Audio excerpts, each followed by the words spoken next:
She was on her way to the meeting about her husband's inheritance. As she got into her car, a homeless man stumbled toward her from behind a concrete pillar in the parking garage.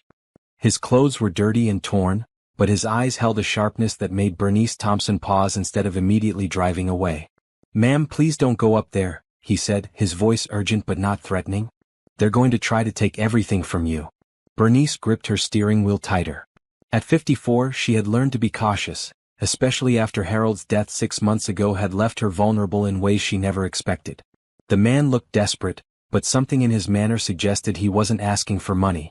"I'm sorry, but I have an important meeting," she said through her partially opened window. "With Attorney Cross?" the man asked. "About your husband Harold's estate?" Bernice's heart stopped. How could this stranger know such personal details? She studied his face more carefully. Despite his rough appearance, his speech was educated, his posture suggesting someone who had once held themselves with dignity. "I know this sounds crazy," he continued, "but I was sleeping in the alley behind this building last night. The windows were open on the 3rd floor. That's Cross's office. I heard everything." "Heard what?" Bernice asked, though every instinct told her to drive away. "Your daughter-in-law Natasha and that lawyer, they're planning to have you declared mentally incompetent. They've got fake medical reports, forged documents, the whole thing. They want to take control of Harold's money." The words hit Bernice like ice water. Natasha had been acting strange lately, overly concerned about Bernice's well-being, constantly asking about her memory and suggesting she might need help managing her affairs. Bernice had thought it was genuine concern, but now... "That's impossible," Bernice whispered, but even as she said it, pieces began falling into place. The sudden meeting request, Natasha's insistence on coming along, the lawyer Harold had never mentioned before. "Ma'am, my name is Raymond Parker. I used to be an accountant before. Well, before everything fell apart. I still know how these things work. They're using Section 14.5 of the Probate Code. It lets them petition for emergency guardianship if they can prove immediate mental incompetence." Bernice's hands shook. Raymond Parker spoke with the precision of someone who understood legal procedures. "Why are you telling me this?" Ray's expression softened. "Because I lost everything when people I trusted betrayed me. I ended up here on the streets, and I wouldn't wish that on anyone. Especially not when I can do something to stop it." "But how do I know you're telling the truth?" "Check your husband's real medical records. Check what doctor actually examined you recently. Check if Harold ever met with Attorney Cross before he died." Ray stepped back from the car. "I'm not asking for anything, ma'am. Just, be careful up there. Don't sign anything. Don't admit to any memory problems, even small ones. And whatever you do, don't let them know I warned you." Bernice sat in her car, mind racing. Harold had been meticulous about his affairs, always transparent with her about their finances and legal matters. He had never mentioned Attorney Cross or any concerns about her mental state. In fact, just before his heart attack, Harold had been helping her organize her own investment portfolio, praising her sharp mind and attention to detail. "If what you're saying is true," she said slowly, "what should I do?" "Go to the meeting but play dumb. Act like nothing's wrong but don't sign anything today. Tell them you want to review everything with your own attorney first. Buy yourself time to get evidence." Ray started to walk away, then turned back. "Mrs. Thompson? Your husband Harold, he came down to the alley sometimes, brought me sandwiches, talked to me like I was still human. He was a good man. He wouldn't want this happening to you." As Ray disappeared back into the shadows of the parking garage, Bernice sat in her car, her heart pounding. Everything she thought she knew about her life after Harold's death suddenly seemed uncertain. Natasha, who had married her stepson Alexander 3 years ago, had become increasingly involved in Bernice's affairs since the funeral. What Bernice had interpreted as care might have been calculation. She checked her watch. The meeting was in 10 minutes. She could drive away, but then what? If there really was a conspiracy against her, running would only make her look guilty, unstable. Instead, she would do what Ray suggested: go to the meeting but stay alert, sign nothing, and buy time to uncover the truth. Taking a deep breath, Bernice checked her appearance in the rearview mirror. Her dark skin glowed with health, her hair was perfectly styled, and her eyes were clear and intelligent. She looked nothing like someone suffering from mental decline. Whatever game Natasha and this lawyer were playing, Bernice would not go down without a fight. She locked her car and walked toward the elevator, every sense heightened. The homeless man's warning echoed in her mind, but more than that, she remembered Harold's voice. "Bernice, you're the strongest, smartest woman I know. Don't let anyone ever convince you otherwise." The elevator doors opened and Bernice stepped inside, preparing for the battle of her life. The law office of Cross and Associates occupied the entire third floor, with expensive furnishings and panoramic city views that spoke of success and established clientele. Bernice had expected to feel intimidated, but instead she felt alert, every detail registering with unusual clarity thanks to Ray's warning. Natasha was already waiting in the reception area, her perfectly styled blonde hair and designer suit making her look like she belonged in this world of power and money. She stood immediately when Bernice entered, her smile bright but somehow not reaching her eyes. "Bernice, thank goodness you made it safely. I was worried about you driving downtown by yourself." Natasha's concern seemed genuine, but now Bernice heard the undertone, the subtle suggestion that she wasn't capable of handling simple tasks. "I've been driving for 35 years, Natasha. I think I can manage a few city blocks." Of course. I just worry, you know? Since Harold passed, you seemed a bit scattered. It's completely natural after such a loss." There it was again, the gentle undermining disguised as care. How long had Natasha been doing this? How many small comments had she made to plant seeds of doubt about Bernice's mental state? "Mrs. Thompson?" A tall man in an expensive suit emerged from an inner office. "I'm attorney Benjamin Cross. Thank you for coming. Please both of you come in." Cross's office was even more impressive than the reception area, with leather-bound books lining the walls and a massive mahogany desk dominating the space. Bernice noticed immediately that Harold's portrait wasn't anywhere to be seen, despite this supposedly being about his estate. "Now then," Cross began, settling behind his desk while Natasha and Bernice took chairs across from him. "I know this is a difficult time, but we need to address some concerns about the estate administration." Bernice kept her expression neutral. "What kind of concerns?" Cross exchanged a meaningful glance with Natasha before opening a thick file. "Well, there are some irregularities in Harold's final instructions and frankly, some questions about your current capacity to handle such complex financial matters." "Excuse me?" Bernice's voice remained steady, but inside, her anger flared. "I've been managing complex financial matters my entire adult life. I have 2 business degrees and worked as a financial consultant for 20 years before I married Harold." "Yes, but that was some time ago," Cross said smoothly. "And grief can affect cognitive function in unexpected ways. We have some medical documentation that suggests." "What medical documentation?" Bernice interrupted. "I haven't seen any doctors recently except for my annual checkup with Dr. Foster, and she certainly didn't express any concerns about my mental state." Natasha leaned forward, her hand reaching toward Bernice's arm in a gesture of support. "Bernice, honey, don't you remember? You've been having those memory lapses. Just last week you forgot about our lunch appointment, and Alexander said you called him twice in one day asking the same question." Bernice stared at her daughter-in-law. She remembered the lunch appointment perfectly. Natasha had cancelled at the last minute, claiming a work emergency. And the phone calls to Alexander? She had called once to ask about his birthday plans and once to check on his promotion at work. 2 different topics, 2 different days. "I think there's been some misunderstanding," Bernice said carefully. Cross pulled out several documents from the file. "These are preliminary competency evaluations based on observations from family members and some concerning patterns they've documented. According to these reports, you've shown signs of confusion, memory loss, and poor judgment in financial matters." Bernice's hands clenched in her lap. The homeless man had been right, they had prepared extensively for this meeting. But she noticed something. Cross kept referring to reports and evaluations without actually showing them to her. "I'd like to see those documents," she said. "Of course." Cross handed her a stack of papers, but held on to them for just a moment too long, as if reluctant to let her review them. The important thing is that Harold was apparently concerned about this possibility. He left specific instructions about what should happen if questions arose about your ability to manage the estate. Bernice scanned the documents quickly. They were filled with medical terminology and official-looking letterhead, but something felt wrong. The dates didn't align with her actual activities, and some of the incidents described never happened at all. More importantly, the doctor's signature on the evaluation wasn't from Dr. Foster, but from someone she'd never heard of. "Dr. Martin Hoffman," she read aloud. "I've never met this doctor. When was this evaluation supposedly conducted?" Natasha shifted uncomfortably in her chair. "You might not remember, Bernice. The memory issues have been getting worse." "My memory is fine, Natasha.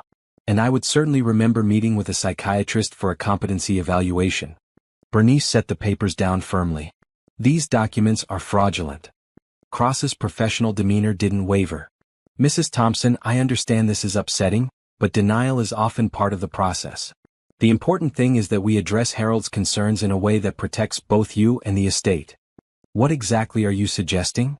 A temporary guardianship arrangement, Cross said, pulling out more papers. Just until we can sort everything out properly.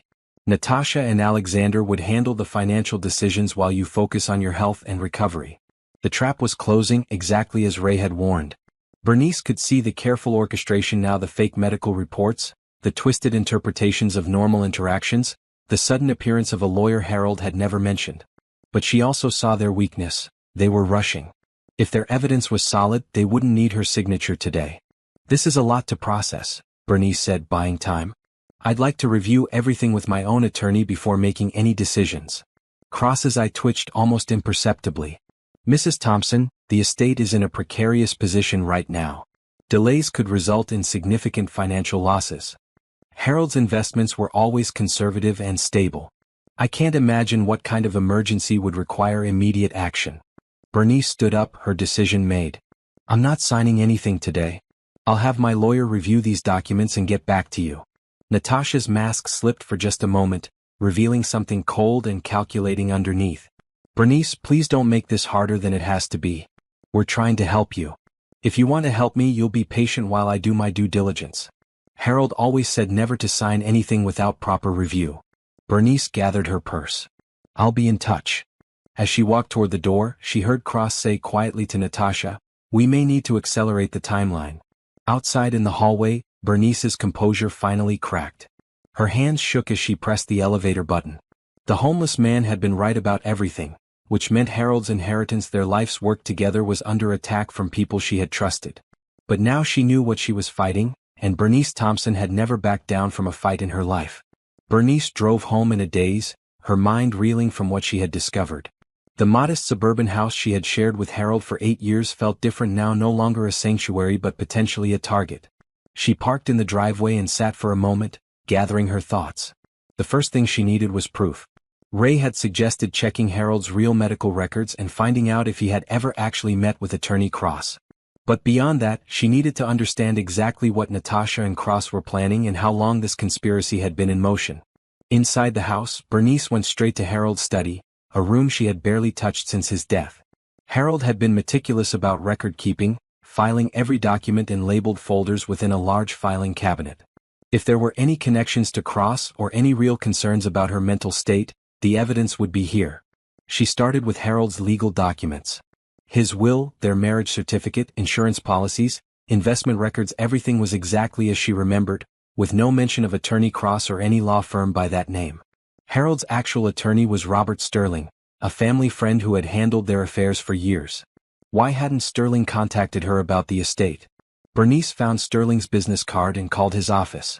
The receptionist informed her that Sterling was out of town at a legal conference but would be back Monday. That was 3 days away. She left an urgent message asking him to call as soon as possible. Next, she called Dr. Foster's office. The nurse confirmed that Bernice's last appointment had been her annual physical 4 months ago, and that Dr. Foster had noted no concerns about cognitive function or mental health. When Bernice asked about Dr. Martin Hoffman, the nurse had never heard of him. However, the nurse said, someone did call last week asking for copies of your medical records. They said they were from a law firm and had authorization from you. I never gave such authorization, Bernice said. Who did you speak with? A woman. She had your basic information, address, social security number, date of birth. She seemed legitimate, so we sent copies of your recent records. Bernice's stomach dropped. They had used her personal information to fraudulently obtain her medical records, probably to create the fake evaluation she had seen in Cross's office. I need you to put a hold on my records immediately. No one gets access without speaking to me directly first. After hanging up, Bernice continued searching Harold's files. In the folder marked Personal Correspondence, she found something that made her heart race. It was a letter from Harold to herself, sealed and marked, to be opened only if questions arise about my final wishes. With trembling hands, Bernice opened the envelope. Harold's familiar handwriting filled 2 pages. My dearest Bernice, if you are reading this, it means someone has challenged my will or raised questions about your ability to handle our affairs. I want you to know that I have absolute confidence in your intelligence, judgment, and strength. You are the most capable person I know. I am writing this because I have noticed some concerning behavior from Natasha. She has asked several probing questions about our finances and seemed particularly interested in what would happen if something happened to both of us. Alexander appears to be unaware of his wife's interest in our money, but I worry about her motivations. If anyone questions your mental capacity, please know that it is a lie. You have never shown any signs of cognitive decline, and I have specifically included provisions in my will to protect you from such false claims. The real copy of my will is in a safe deposit box at First National Bank, Box 247. Only you have access. I have also left a sealed letter with instructions for Robert Sterling. Trust no one but Sterling with legal matters. If he is unavailable, contact Judge Patricia Wells at the county courthouse. She is an old friend and will ensure you receive fair treatment. Remember, my love, you are stronger than you know. Fight for what is rightfully yours. All my love, always, Harold. Bernice sat back in Harold's chair, tears streaming down her face. Even in death, her husband was protecting her. But the letter also confirmed her worst fears. Natasha had been planning this for months, possibly years. And if Harold had left specific instructions with Sterling, why was Cross claiming to represent the estate? She needed to get to that safe deposit box immediately. But first she needed to be careful. If Natasha and Cross were monitoring her activities, any sudden trips to the bank might alert them that she was onto their scheme. Bernice looked out the window and saw a familiar figure walking down the street. Ray, the homeless man, was pushing a shopping cart filled with his possessions. On impulse, she went outside and called to him. Ray looked around nervously before approaching her yard. Mrs. Thompson? How did the meeting go? You were right about everything. They had fake medical reports, forged documents, the whole thing. Bernice glanced around to make sure none of her neighbors were watching. I need help, and I think you're the only person I can trust right now. Ray's expression grew serious. What do you need? I found a letter from my husband. He left the real will in a safe deposit box at First National Bank. But I'm afraid if I go alone, they might be watching me. You want me to come with you? I want you to help me think this through. You said you used to be an accountant. You understand how these financial schemes work. Ray looked down at his ragged clothes, then back at Bernice. Mrs. Thompson, I appreciate your trust, but I'm not exactly dressed for banking. Harold left some clothes in the guest room closet. You're about the same size. Bernice made a decision that would have seemed impossible just hours earlier. Come inside. I'll make us some coffee and we can plan our next move. Ray hesitated.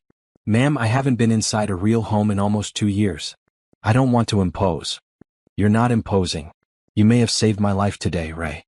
The least I can do is offer you a hot meal and a chance to clean up. As they walked into the house together, Bernice felt something shift. For the first time since Harold's death, she wasn't facing her problems alone. She had an ally, someone with the skills to help her fight back against Natasha's conspiracy. Ray, she said as they entered the kitchen, tell me everything you overheard last night. I need to know exactly what we're up against. Ray's expression grew grim. Mrs. Thompson, what I heard was worse than just stealing your inheritance. They were talking about having you committed to a psychiatric facility. Permanently. The coffee cup slipped from Bernice's hand, shattering on the kitchen floor. The stakes were even higher than she had imagined. This wasn't just about money, it was about her freedom, her very life. Ray stood awkwardly in Bernice's kitchen, clearly overwhelmed by the warmth and cleanliness of the space. She could see him taking in details: the family photos on the refrigerator, the neat countertops, the sense of home he hadn't experienced in years. Sit down, Bernice said gently, sweeping up the broken coffee cup. Let me get you something to eat while you tell me what you heard. She prepared sandwiches and fresh coffee while Ray settled at the kitchen table. Now that she could observe him closely, she noticed things she had missed in the parking garage. Despite his rough appearance, his hands were clean, his fingernails trimmed. He carried himself like someone who had once been accustomed to respect. Before we talk about what I overheard, Ray said, I think you should know my story. You deserve to understand who you're trusting. Bernice set a plate in front of him and sat down across the table. I'm listening. I was a CPA for 15 years. Had my own practice, nice house in Riverside, married to a wonderful woman named Janet. Then my business partner started embezzling client funds and made it look like I was involved. Ray's voice was steady, but Bernice could hear the pain beneath. By the time the investigation was over, I was cleared of criminal charges, but the damage was done. Lost my license, lost my business, lost everything. Janet couldn't handle the shame and uncertainty. She left. I'm sorry, Ray. I started drinking, stopped taking care of myself. Been on the streets for almost 2 years now. But I never lost my understanding of how financial fraud works. He took a bite of the sandwich and closed his eyes for a moment, savoring it. Thank you for this. Now tell me what you heard last night. Ray's expression grew serious. I was sleeping in the alley behind the Cross building around 11 p.m. when I heard voices from the open window above. Cross was meeting with a woman from Context. I knew it was Natasha. What exactly did they say? Cross was worried about the timeline. He said you seemed sharper than expected during previous encounters, and they needed to move fast before you got suspicious. Natasha assured him that you were already showing signs of confusion and that Alexander would back up their story. Bernice felt a chill. Alexander is part of this? Not exactly. From what I gathered, Alexander genuinely believes you're having memory problems because that's what Natasha has been telling him. She's been manipulating situations to make you seem confused, then reporting back to her husband about your concerning behavior. What kind of situations? Like calling you for lunch, then not showing up and later claiming you forgot. Asking Alexander to tell you something important, then having you call him about it and acting like you're repeating yourself. Small things that seem innocent individually but create a pattern of supposed confusion. Bernice's anger grew as she realized how systematically she had been manipulated. What else did you hear? They were discussing the forged medical evaluation. Cross has a contact at a psychiatric facility who created the fake report for $5,000. The plan was to get you declared incompetent today, then have you committed for evaluation within 48 hours. Committed? The word came out as barely a whisper. Once you're in the facility, they can keep you there indefinitely while they petition the court for permanent guardianship. Cross said that with the right judge and the medical documentation they've created, it would be nearly impossible for you to prove your competency from inside a psychiatric ward. Bernice stood up abruptly, pacing to the window. The plan was more diabolic than she had imagined. Not only would she lose Harold's inheritance, but she would lose her freedom entirely, perhaps for the rest of her life. There's more, Ray continued quietly. Cross mentioned that Harold's reel will contain some kind of safeguard against exactly this kind of scheme. That's why they need to move quickly before anyone can access the genuine documents. Bernice turned back to face him. Harold left the real will in a safe deposit box. He also wrote me a letter explaining that he suspected Natasha's motives. Smart man. Did he leave any other protections? He said he left sealed instructions with his real attorney, Robert Sterling. But Sterling is out of town until Monday. Ray was quiet for a moment, clearly thinking through the implications. Mrs. Thompson, we have maybe 48 hours before they make their next move.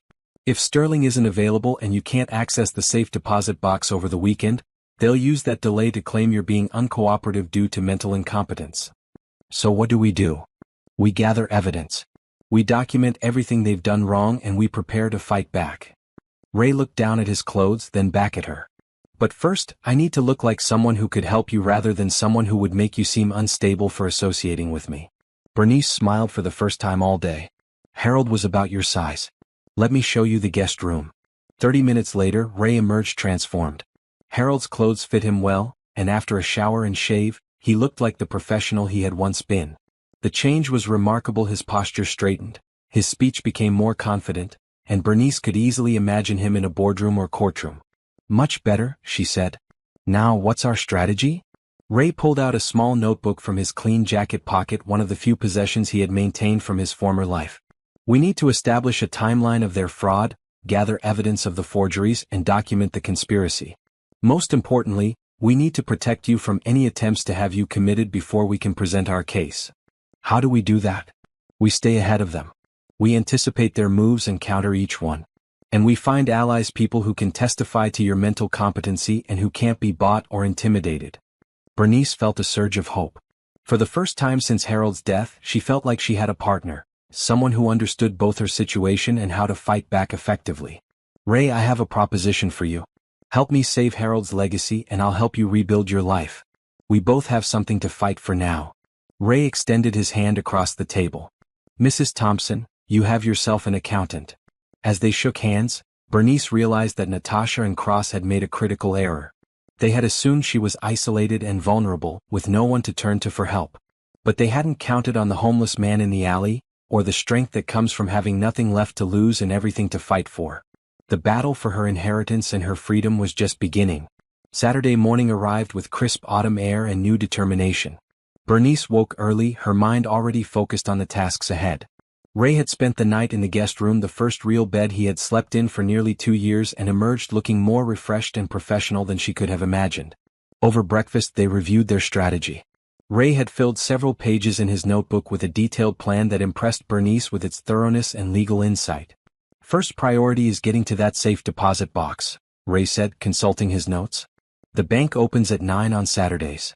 We go together, you as the account holder, me as your financial advisor. Will they accept you in that role without documentation? We're not asking them to give me access, just accompanying you for support. Perfectly legal and normal. Ray smiled. I still remember how to talk to bankers. At exactly 9 a.m. they walked into First National Bank. Bernice had called ahead to confirm that Saturday access to safe deposit boxes was available, and the process went smoothly. Ray's presence seemed to lend credibility to the transaction. The bank manager treated them both with professional courtesy. In the privacy of the safe deposit box viewing room, Bernice opened box 247 and found exactly what Harold had promised. The real will was there, along with 2 sealed envelopes marked for Robert Sterling and for Judge Patricia Wells. Ray read through the will carefully, his expression growing more serious with each page. Mrs. Thompson, this changes everything. Harold didn't just protect you, he set a trap for anyone trying to defraud the estate. What do you mean? Look at Section 12. Harold specifically states that if anyone questions your mental competency or attempts to have you declared incompetent, all assets immediately transfer to an irrevocable trust with you as the sole beneficiary. The trust can only be administered by a court-appointed guardian, and Harold specifically requested Judge Wells for that role. Bernice studied the document. So even if they succeeded in having me declared incompetent, they still wouldn't get the money? Exactly. The money would be protected in trust, managed by a judge Harold trusted, with you receiving all benefits regardless of your legal status. It's brilliant. It removes any financial incentive for having you declared incompetent. They made copies of everything before returning the originals to the safe deposit box. Their next stop was the courthouse, where Bernice hoped to find Judge Wells and deliver Harold's sealed letter. Saturday court sessions were limited, but Judge Wells was reviewing cases in her chambers. Her secretary, initially reluctant to disturb the judge, changed her attitude when Bernice mentioned Harold Thompson's name. Judge Wells will see you immediately, the secretary said after a brief phone conversation. Judge Patricia Wells was a distinguished African-American woman in her 60s, with silver hair and sharp, intelligent eyes. She greeted Bernice warmly and listened intently as Bernice explained the situation. Harold was one of my dearest friends, Judge Wells said after reading his sealed letter. He came to me 6 months before his death, very concerned about some behavior he had observed from your daughter-in-law. He suspected she might try something like this. So you'll help us? I'll do more than help, I'll ensure justice is done. Judge Wells' expression grew stern. What they're attempting is elder fraud, conspiracy to commit fraud, and potentially kidnapping if they try to have you committed based on false documentation. These are serious crimes. Ray leaned forward. Your Honor, we believe they're planning to accelerate their timeline. If we don't act quickly, they may try to have Mrs. Thompson committed as early as Monday. Not if I have anything to say about it. Judge Wells picked up her phone. I'm issuing an emergency protective order right now. No one can petition for your commitment or guardianship without a proper hearing in my courtroom, with adequate legal representation. Bernice felt a wave of relief wash over her. For the first time since this nightmare began, she felt truly protected. But we still need evidence of their fraud, Judge Wells continued. The protective order buys us time, but to prosecute them successfully, we need proof of conspiracy and forgery. Ray consulted his notebook again. We have several leads. The fake medical evaluation was supposedly conducted by Dr. Martin Hoffman. I'd like to verify whether this person actually exists, and if so, whether he was paid to create false documentation. I can help with that, Judge Wells said. I'll have the court investigator look into Dr. Hoffman's credentials and recent activities. We also know that Cross has a contact at a psychiatric facility who created the forged report for $5,000, Bernice added. Even better. Financial transactions leave paper trails. If Cross paid someone for fraudulent documents, we can trace that money. Judge Wells made more notes. What else? Ray looked at Bernice, then back at the judge. Your Honor, I overheard their conversation by accident, but I think we need more direct evidence. If they're planning to accelerate their timeline, they'll need to communicate with each other about their next steps. You're suggesting surveillance? I'm suggesting we give them an opportunity to incriminate themselves. If Mrs. Thompson contacts Natasha and expresses concerns about the legal proceedings, Natasha might reveal more about their plans. Judge Wells considered this carefully. It's risky, but if properly documented, recorded conversations could provide excellent evidence of conspiracy. Is that legal? Bernice asked. In this state, you can record conversations if at least one party consents, and since you would be one of the parties, your consent is sufficient. Judge Wells wrote down a phone number. Call Detective Maria Santos. Tell her I sent you. She specializes in elder fraud cases and can help you set up proper recording equipment. By Sunday evening, Bernice and Ray had assembled a comprehensive case file. Detective Santos had provided them with recording equipment and coached them on legal requirements for gathering evidence. The court investigator had confirmed that Dr. Martin Hoffman was a real psychiatrist, but one who had lost his license 2 years ago for falsifying patient records. The fake evaluation had been created by someone with no legal authority to practice medicine. Most importantly, they had recorded 3 phone conversations with Natasha. In the first call, Bernice had expressed confusion about the legal proceedings and concern about her memory. Natasha had responded by encouraging these doubts and suggesting that Bernice might need professional help to sort through her confusion. In the second call, Bernice had asked specific questions about the medical evaluation she supposedly underwent. Natasha had become flustered, contradicting herself several times and finally suggesting that Bernice's failure to remember the evaluation was itself evidence of her declining mental state. The third call had been the breakthrough. When Bernice expressed reluctance to sign any legal documents, Natasha had lost her composure and made several incriminating statements about needing to move quickly and ensuring that Bernice received appropriate care before she could cause problems for everyone. As they reviewed the evidence Sunday night, Ray smiled with satisfaction. We have them, Mrs. Thompson.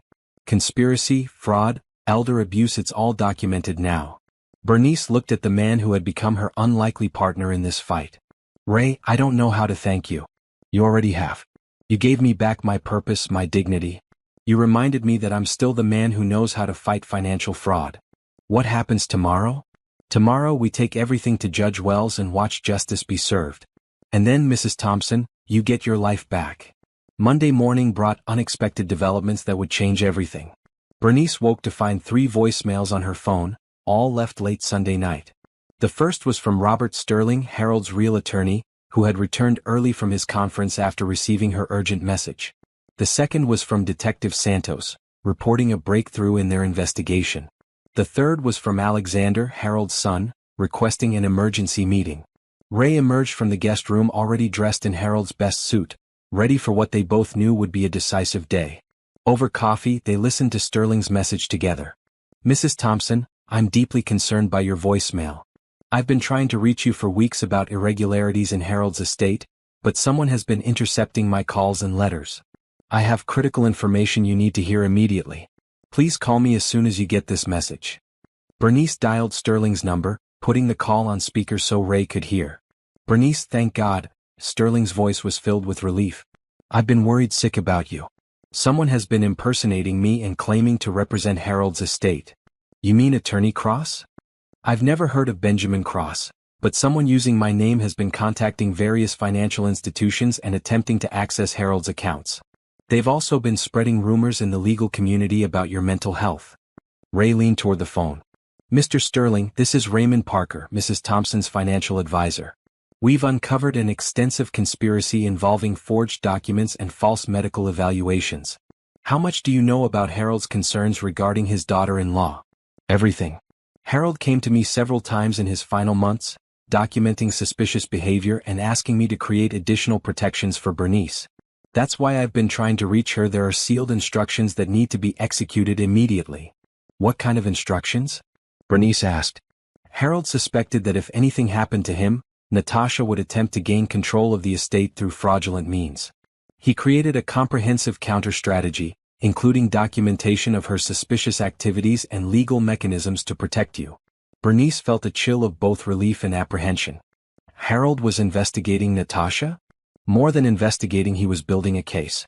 He hired a private investigator to document her activities, recorded several conversations where she made incriminating statements, and created a detailed timeline of her attempts to gain information about your finances. Ray was making rapid notes. Do you still have all this evidence? Everything is in a sealed file, waiting for the right moment to be revealed. Harold's instructions were very specific. The information should only be disclosed if Natasha actually attempted to defraud Bernice or have her declared incompetent. That moment has arrived, Bernice said grimly. Then it's time for the final revelation. Can you come to my office this morning? And bring whatever evidence you've gathered. Harold's plan works best when combined with proof of their current activities. After confirming their appointment with Sterling, Bernice returned Detective Santos's call. The detective's news was equally significant. Mrs. Thompson, we've made a major breakthrough. Dr. Martin Hoffman has agreed to cooperate in exchange for immunity from prosecution. He's provided us with detailed information about his arrangement with Attorney Cross. What kind of arrangement? Cross has been paying Hoffman to create false medical evaluations for several different cases, not just yours. It's part of a larger elder fraud scheme targeting wealthy widows and widowers. Hoffman estimates they've stolen millions of dollars from vulnerable seniors over the past 2 years. Bernice sank into a chair, overwhelmed by the scope of the conspiracy. How many people have they hurt? At least 12 that we know of so far. You're the first victim who discovered their scheme before they could complete it. Your evidence is going to help us prosecute not just your case, but potentially free others who are currently trapped in fraudulent guardianships. The weight of responsibility settled on Bernice's shoulders. She wasn't just fighting for her own freedom, she was fighting for other victims who might not have been as fortunate as she was to discover the truth in time. Detective Santos, what about the psychiatric facility that was going to house me? We're investigating that as well. If they knowingly participated in fraudulent commitments, they'll face serious charges. Elder abuse is a federal crime when it crosses state lines, and these facilities often transport patients between states to avoid oversight. The third call was the most difficult. Alexander, her stepson, sounded confused and upset when she reached him. Bernice, I need to see you right away. Something's not right about Natasha's story, and I'm starting to think I've made a terrible mistake. What do you mean? She told me you've been having serious memory problems and that we needed to get you professional help. But when I talked to some of your friends at church yesterday, they all said you seemed completely normal. And then I found some papers in Natasha's home office. Alexander's voice trailed off, and Bernice could hear the pain in his silence. What kind of papers, Alexander? Financial records, medical reports, legal documents all about you. And there was a letter from some attorney I've never heard of, talking about guardianship proceedings and institutional care. Bernice, I think my wife has been lying to me about everything. Can you meet us at Robert Sterling's office at 10 this morning? I think it's time you learn the whole truth. Us. I have a friend helping me, someone who understands financial fraud. His name is Ray Parker. I'll be there. And Bernice? I'm so sorry. I should have known better than to trust anyone over family. As they prepared to leave for Sterling's office, Ray took Bernice's hand. Are you ready for this? Once we reveal everything, there's no going back. Your relationship with Alexander and Natasha will never be the same. Harold always said the truth might be painful, but lies are worse. Alexander deserves to know what kind of woman he married, and I deserve justice for what they tried to do to me. And the other victims deserve to be free. Bernice nodded, thinking about the 12 other people who had fallen into Cross and Natasha's trap. Then let's go get them their lives back. As they drove toward Sterling's office, Bernice felt a strange sense of completion. Harold had protected her even in death, but more than that, he had given her the tools to protect others. The shy, grieving widow who had been targeted for her vulnerability was gone, replaced by a woman with purpose and allies who believed in justice. The revelation was about to begin, and Bernice Thompson was ready to fight not just for herself, but for everyone who had ever been told they were too old, too confused, or too weak to deserve the truth.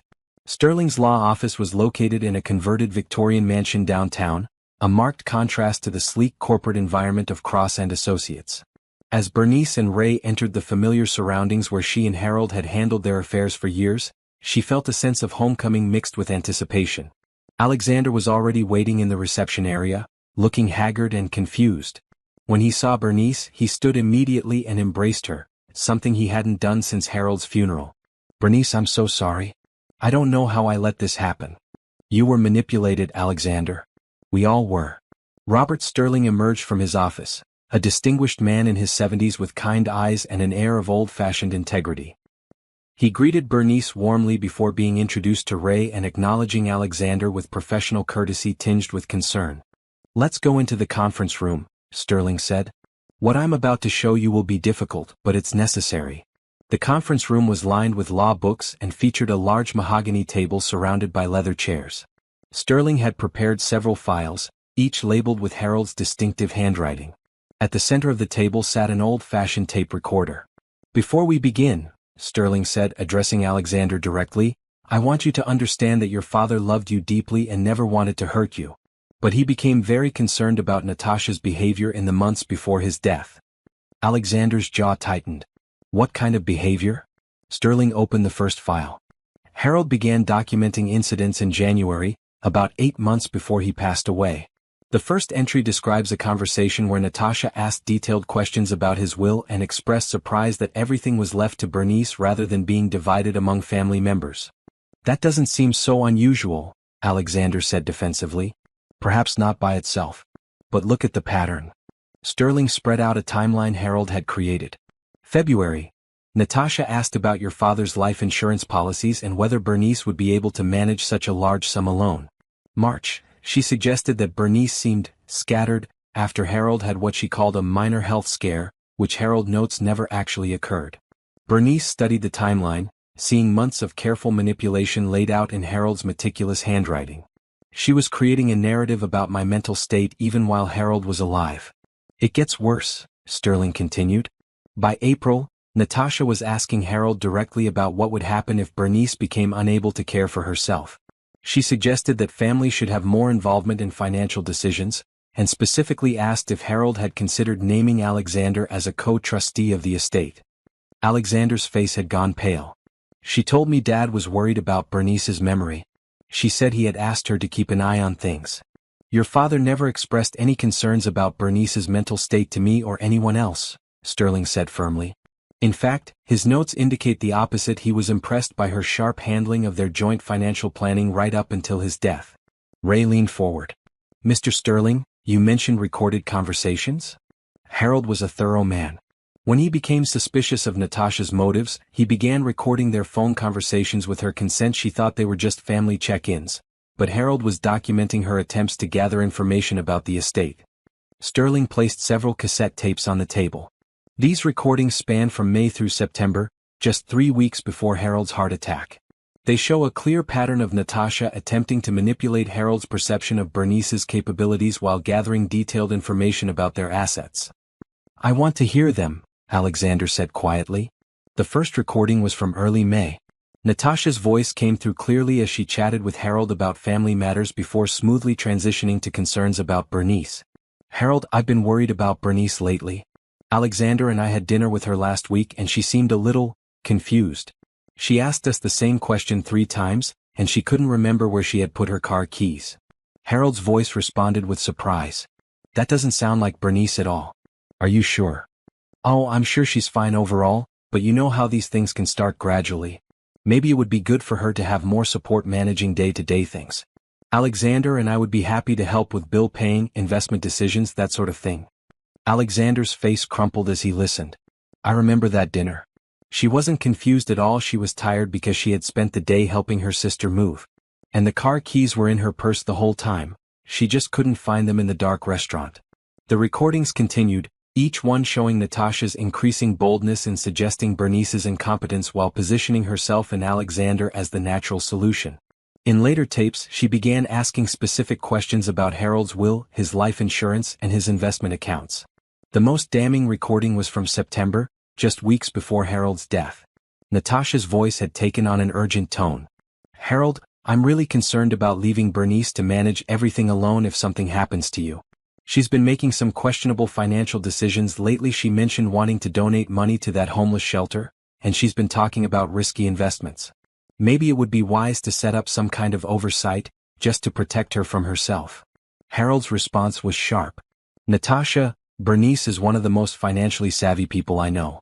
Her idea about supporting the homeless shelter is both generous and tax efficient, and her investment suggestions have consistently outperformed my conservative approach. I'm not sure what you're seeing, but it doesn't match my experience with my wife at all." There was a long pause before Natasha responded, and when she did, her tone was cooler. Of course, Harold. I just worry about family, you know? I want to make sure everyone is taken care of. Sterling stopped the tape. That was the last conversation Harold recorded with Natasha. 3 days later, he came to my office and created the additional protections in his will. 2 weeks after that, he had his fatal heart attack. Alexander sat in stunned silence, his hands clenched into fists on the table. She's been planning this since before Dad died. She manipulated me into believing Bernice was losing her mind. There's more, Sterling said gently. He opened another file. Harold hired a private investigator to look into Natasha's background. What they found was deeply troubling. The investigator's report painted a picture of a woman with a history of targeting older men with assets. Before meeting Alexander, Natasha had been involved with 2 other wealthy widowers, both of whom had died under suspicious circumstances shortly after changing their wills to benefit her. "Oh my God," Alexander whispered.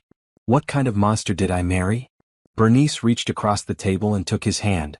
"You fell in love with someone who presented herself as caring and devoted. That's not your fault, Alexander. It's her fault for being a predator." Ray had been quietly reviewing the investigator's report. "Mr. Sterling, this information needs to go to Detective Santos immediately. If Natasha has a pattern of this behavior, there may be other victims who need justice, and potentially other crimes to investigate." "Already arranged," Sterling said. "I called Detective Santos this morning and provided copies of everything. She's preparing warrants for Natasha's arrest as we speak." As if summoned by the mention of her name, Sterling's secretary knocked and entered. "Mr. Sterling, Detective Santos is on the phone. She says it's urgent." Sterling picked up the conference room phone and put it on speaker. Detective Santos's voice filled the room with news that would change everything. "We've arrested Benjamin Cross at his office this morning. He had a complete breakdown and confessed to everything: the forged documents, the fake medical evaluations, the conspiracy with multiple accomplices including Natasha Thompson. But here's the critical part. Natasha isn't at home and her husband doesn't know where she is. We think she may have realized we were closing in and decided to make one final attempt to neutralize Mrs. Thompson." Bernice felt ice in her veins. "What do you mean, neutralize?" Cross admitted that if the legal approach failed, they had discussed more direct methods of removing you as an obstacle. "Mrs. Thompson, I need you to stay exactly where you are until we can provide protection. Natasha Thompson is now considered armed and dangerous." The confrontation had revealed the truth, but it had also escalated the danger to a level none of them had anticipated. The fight for Bernice's inheritance had become a fight for her life. The courthouse buzzed with tension as an emergency hearing was convened in Judge Wells's courtroom. News of Cross's arrest and Natasha's disappearance had spread quickly through the legal community, and several other attorneys were present, representing victims of the elder fraud scheme that was rapidly unraveling. Bernice sat at the plaintiff's table with Sterling and Ray, feeling strangely calm despite the gravity of the situation. 2 police officers flanked the courtroom doors, and Detective Santos sat in the gallery, constantly monitoring her radio for updates on Natasha's whereabouts. Alexander had chosen to sit with Bernice rather than in the section reserved for family members of the accused. His decision to stand with her against his wife had been difficult but necessary, and Bernice admired his courage in facing such a painful truth about someone he had loved. Judge Wells called the court to order, her expression grave as she reviewed the mountain of evidence that had been presented. "This emergency hearing has been called to address the fraudulent guardianship petition filed against Mrs. Bernice Thompson, and to consider the broader implications of what appears to be an extensive criminal conspiracy." The prosecutor, District Attorney James Morrison, rose to present the state's case. Morrison was a seasoned attorney known for his expertise in white-collar crime, and his presence indicated how seriously the authorities were taking this case.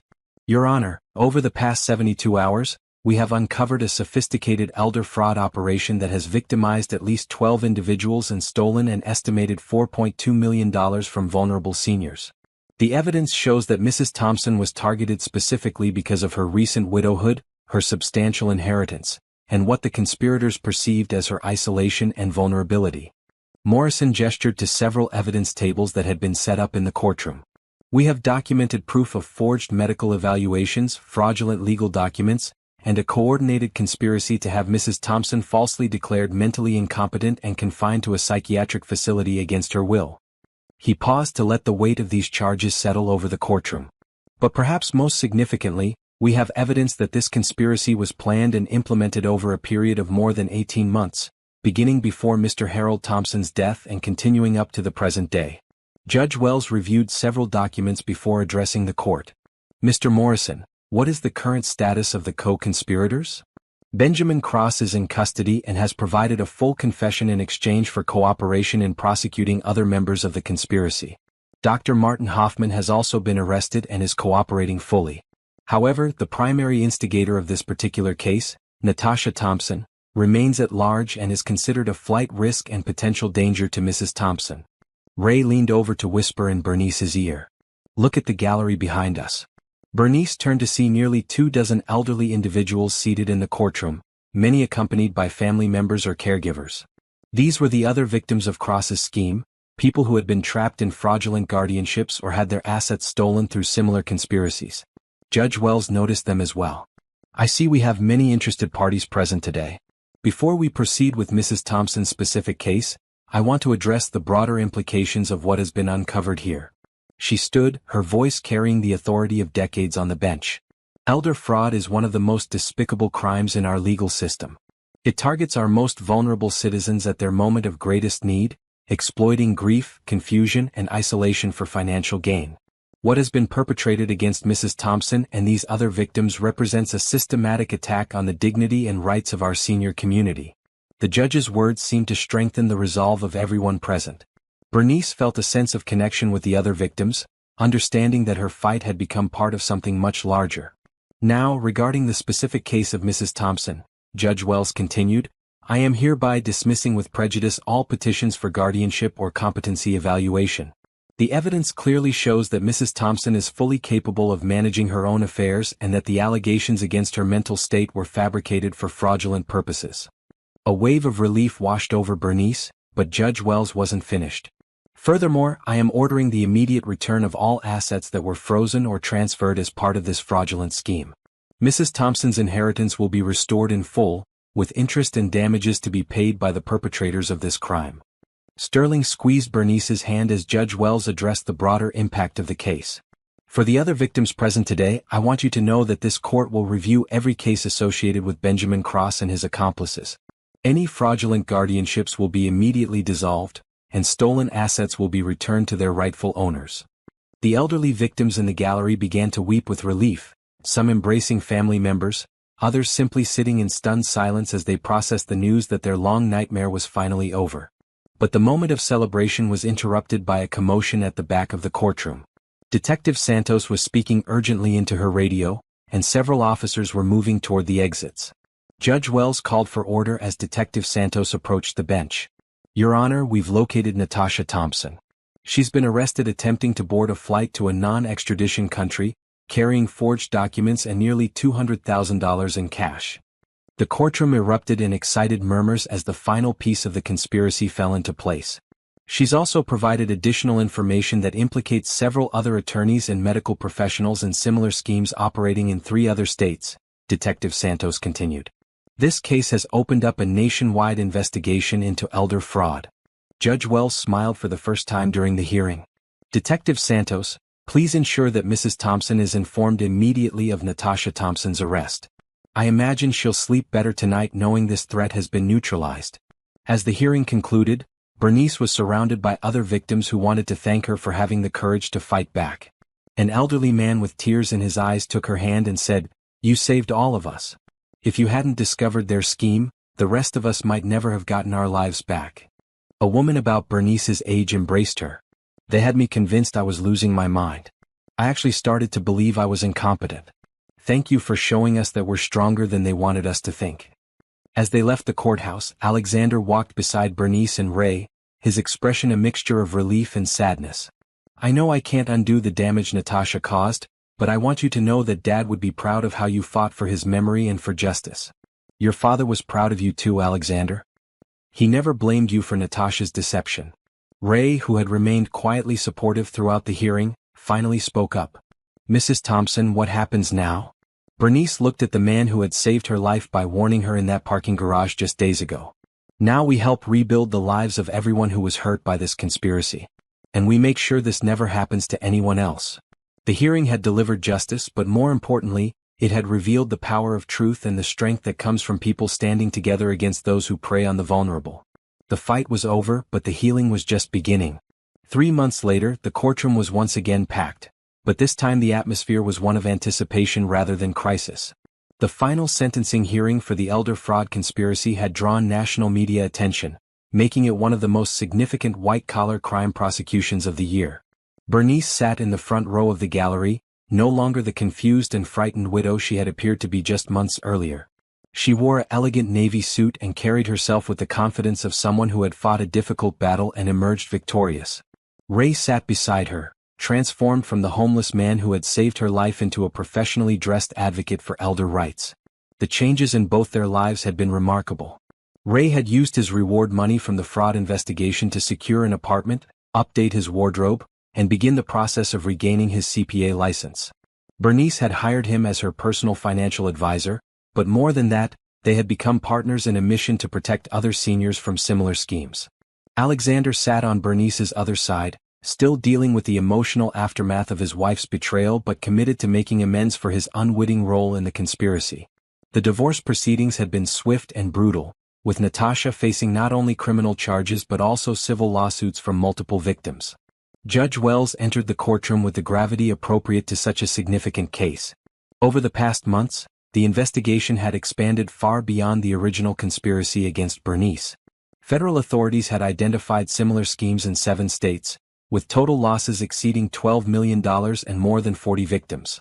Before we proceed with sentencing, Judge Wells announced, "I want to acknowledge the courage of Mrs. Bernice Thompson, whose decision to fight back against this conspiracy has led to justice for dozens of victims and prevented countless others from falling into similar traps."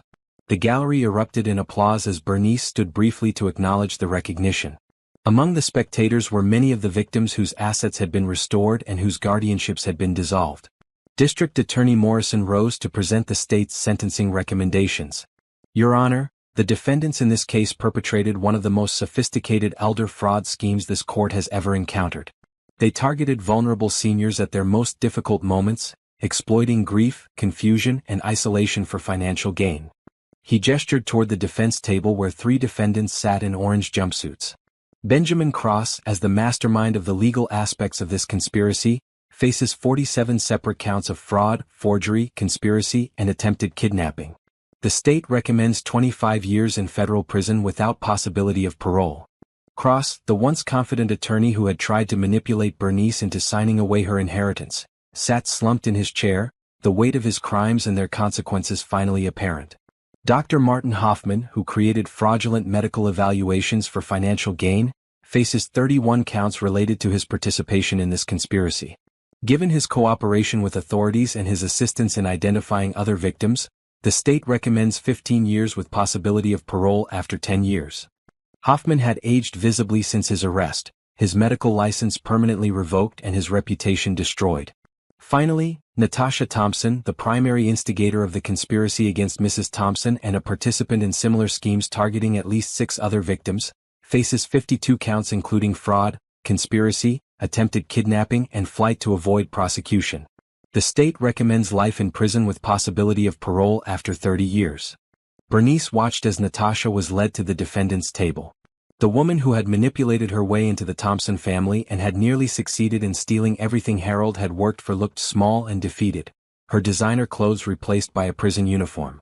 Judge Wells reviewed her notes before addressing each defendant individually. When she reached Natasha, her words carried particular weight. "Miss Thompson, your crimes go beyond simple theft.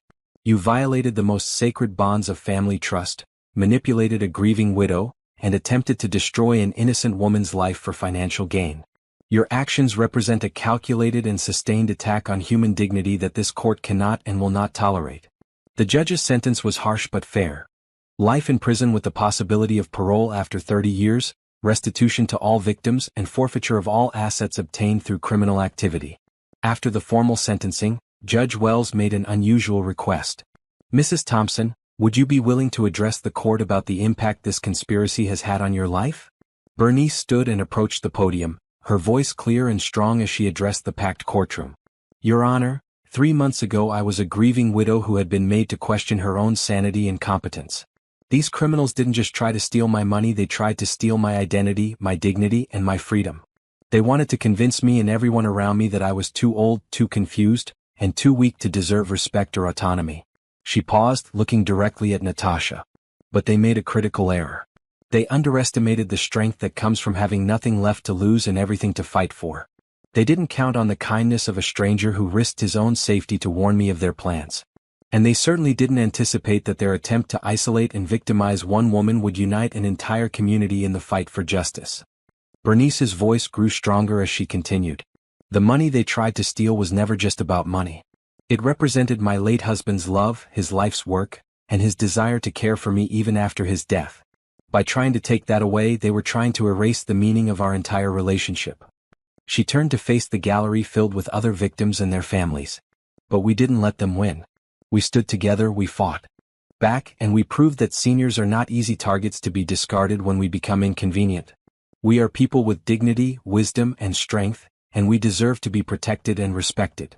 The courtroom was completely silent as Bernice concluded her statement. Your Honor, I hope that our victory here today sends a message to anyone who would prey on vulnerable seniors. We will not be silent, we will not be ashamed, and we will not allow you to steal our lives without a fight.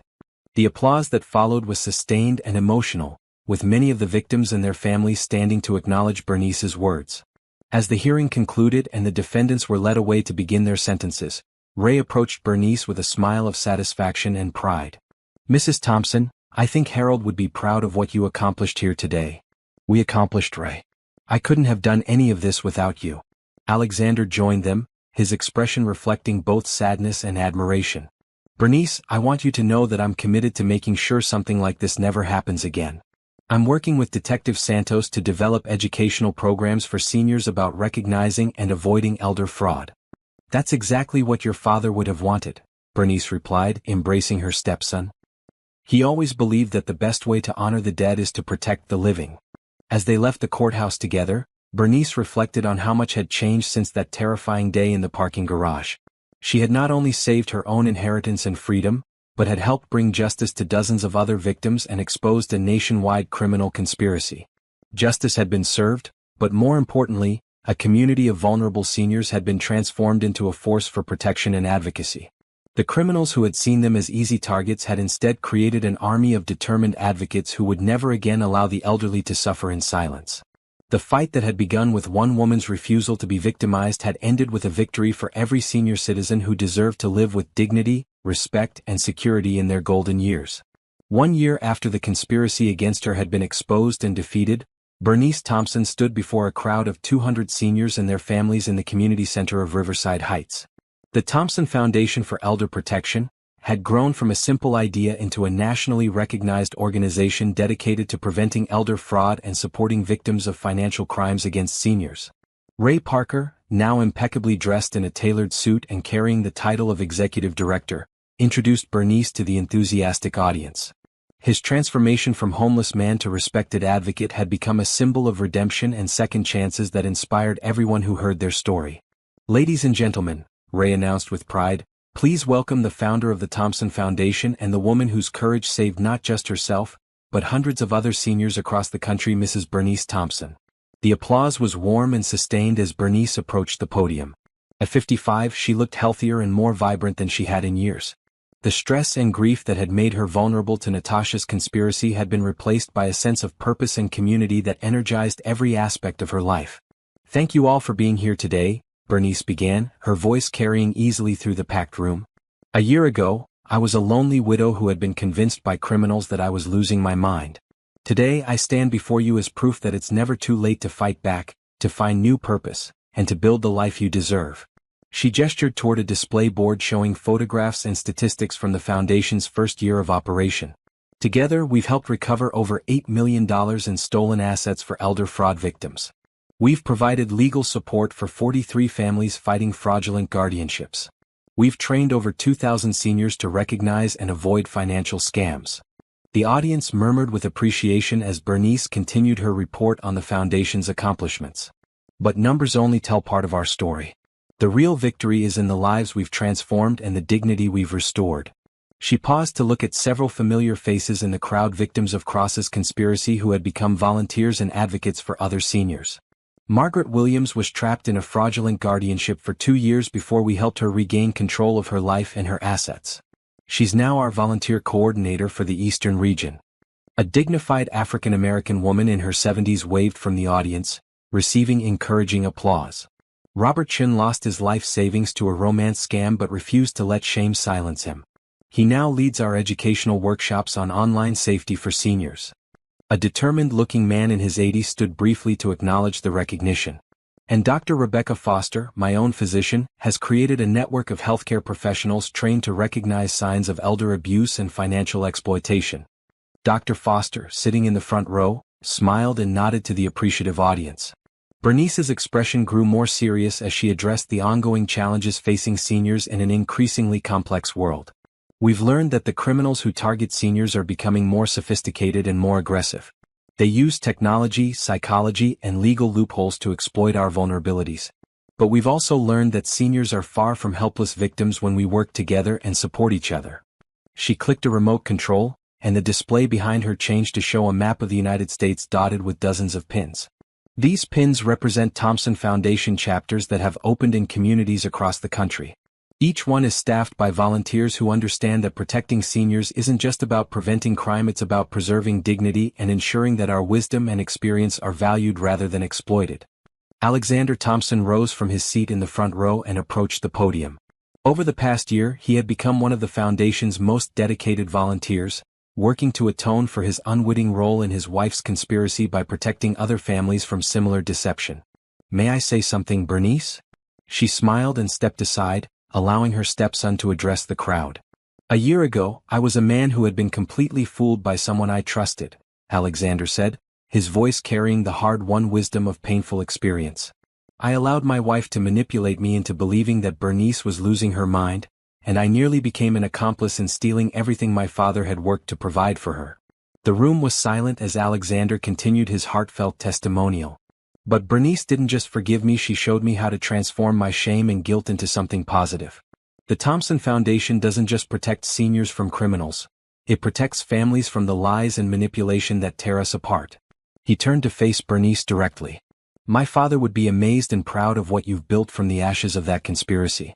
You've turned your worst experience into a gift for thousands of other people." As Alexander returned to his seat, Detective Maria Santos approached the podium. The detective had become a close friend and frequent collaborator with the Foundation, using their victim support network to enhance law enforcement's ability to investigate and prosecute elder fraud. "Mrs. Thompson, I have some news to share with everyone here today," Detective Santos announced. "Thanks to evidence and testimony provided by Thompson Foundation victims and volunteers, we've just completed the largest elder fraud prosecution in federal history. 17 defendants across 6 states have been convicted and sentenced to a combined total of 430 years in prison." The crowd erupted in cheers and applause as the detective continued. "More importantly, we've recovered over $23 million in stolen assets and dissolved 41 fraudulent guardianships. None of this would have been possible without the courage of victims who refused to stay silent and the support network that the Thompson Foundation provides." As Detective Santos returned to her seat, Bernice approached the podium for her closing remarks. "1 year ago, a homeless man named Ray Parker saved my life by warning me about a conspiracy I never saw coming. Today, that same man helps us save lives every day through the work we do together." She looked at Ray with obvious affection and respect. "He taught me that sometimes help comes from the most unexpected places, and that no one is too lost to find their way back to dignity and purpose." Ray stood and bowed slightly to acknowledge the recognition, his own transformation serving as a powerful example of the Foundation's belief in redemption and second chances. "Harold Thompson, my late husband, always believed that the measure of a person's life isn't in what they accumulate, but in what they contribute," Bernice continued. "He would be thrilled to know that the inheritance he left me has become the foundation for protecting other seniors and ensuring that no one faces these battles alone." She paused to look around the room at the faces of people who had become not just colleagues in their mission, but friends and chosen family. "The criminals who targeted me thought they were stealing from a weak, confused old woman who had no one to turn to for help. Instead, they created a movement of strong, determined seniors who refused to be anyone's victims. They thought they were isolating me, but instead they helped me find the largest, most supportive community I've ever been part of." Bernice's voice grew stronger as she concluded her speech. "To every senior who has ever been told you're too old to matter, too confused to understand, or too weak to fight back, you are wrong. You are valuable, you are capable, and you are worthy of respect and protection. And as long as the Thompson Foundation exists, you will never have to face those battles alone." The standing ovation that followed was sustained and emotional, with many audience members wiping away tears as they celebrated not just the Foundation's accomplishments, but their own transformation from potential victims into powerful advocates. As the event concluded and people began to mingle and share their stories, Bernice stood with Ray, Alexander, and Detective Santos, watching the community they had built together. "Harold used to say that the best inheritances aren't money or property," Bernice reflected. "They're the values and principles we pass on to others. I think he'd be happy to know that his legacy has become a gift that keeps giving to people he never met." Ray smiled, his own journey from despair to purpose reflected in his words.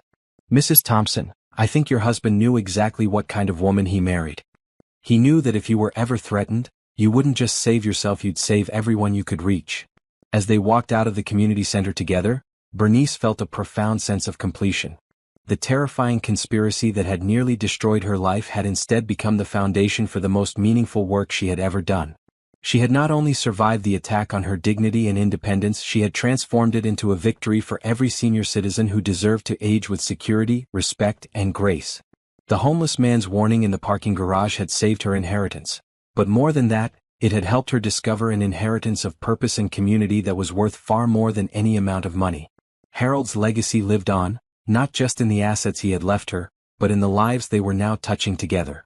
The new beginning that had started with such fear and confusion had blossomed into a life of meaning, connection, and hope.